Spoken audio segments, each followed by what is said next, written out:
સુરેન્દ્રનગર જિલ્લા પોલીસે 633 બુટલેગરોની નામ સરનામા સાથેની યાદી જાહેર કરી છે। જિલ્લાના 10 પોલીસ સ્ટેશનમાં બુટલેગરોની યાદી પ્રસિદ્ધ કરીને પ્રોહિબિશન અધિનિયમ હેઠળ આકરી કાર્યવાહીનો સંકેત આપવામાં આવ્યો છે।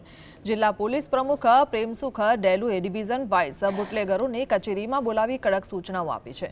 દર મહિને દરેક બુટલેગરના ઘરે ઓછામાં ઓછી એક વખત રેડ કરવાની સૂચના આપવામાં આવી છે। યાદી દર મહિને અપલોડ કરવાની અને તેમજ હિલચાલ પર નજર રાખવાની જવાબદારી ડીવાયએસપી તેમજ પીઆઈ ને જવાબદારી સોંપાઈ છે। યાદી જાહેર થતા બુટલેગરોમાં ફફડાટ ફેલાઈ ગયો છે।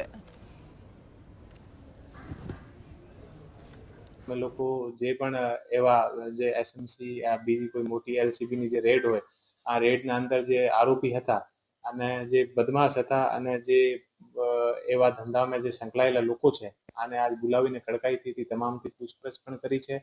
અને અમારી જે ટીમ છે, આ ટીમને પણ અમે એવી જે સૂચના આપી છે કે એવા જે લોકો છે આ ઉપર દરેક સમય ધ્યાન રાખવાનું અને કોઈ પણ ગેરકાયદેસર કામોમાં એ લોકો લિપ્ત ના રહે, વિશેષ રૂપથી સૂચના તમામ લોકોને આપી છે।